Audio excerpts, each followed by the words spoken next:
Hello, monster fans, mask collectors, and horror lovers. It's time once again for another installment of Creepy Cheapies with Dr. Lady. I'm Darth Vader. Not to be confused with Darth Brooks. Now, you know him, right? Darth Brooks. He's a country music sensation on a lot of far-off planets. Coruscant, Tatooine, Hoth, places like that. Yeah. The southernmost hemisphere of those planets, I believe. Every planet has a south, you know. That's one thing interesting about astronomy, is you learn that every planet has a south and every planet has a north, but not every planet has a Denny's.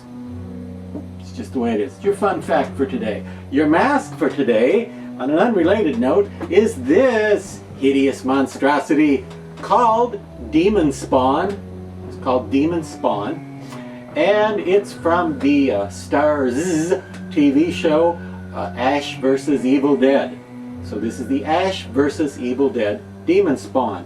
It's a 2017 release, I believe, from the creeps at Trick or Treat Studios. And this particular one was sculpted for you by Pat Gerhardt. And I don't know Pat personally, but he certainly did a fine job on the sculpture, because not only does it look a lot like what you saw on the show, it's a very dramatic and lifelike and spooky, haunting, soulless kind of sculpture that looks nice and scary for your Halloween party or other haunting event.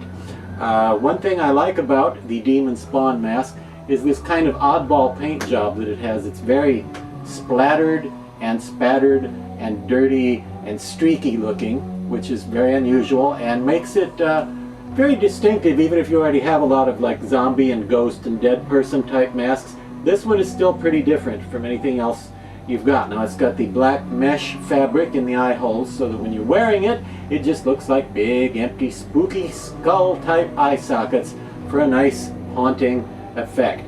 And as you can see, it's got the tag right on here which says Ash vs. Evil Dead. And that's how you know it's from Ash vs. Evil Dead. See? Proof I wasn't lying about that particular aspect of it. And your Trick or Treat Studios tag is on there as well, because why not? But here he is. He's only costing about 35 to 40 bucks these days, which I think is not bad at all for this nice of a mask. If you're going to actually wear it on the show, and this was in more than one episode, this type of creature, I think ideally it should be like a small, skinny, scrawny, short person to look like on the show, as opposed to a great big hulking Jason Voorhees type person. I would like it on a little skinny person.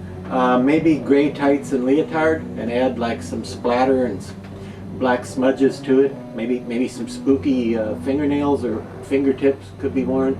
Anyway, I leave that up to you. You can decide what it should be worn with, either on a human being at your haunted house or on a mannequin. And actually this would be a pretty good choice of characters for on mannequin figures, for on, you know, static dummies, because a lot of mannequins tend to be unrealistically small and thin to begin with, so a lot of mannequins would actually work with a mask like this, where you want the character to look sort of shrunken and withered and small and skinny and so forth and so on. But that's your mask recommendation from here at Horror Hotel on this lovely Friday morning.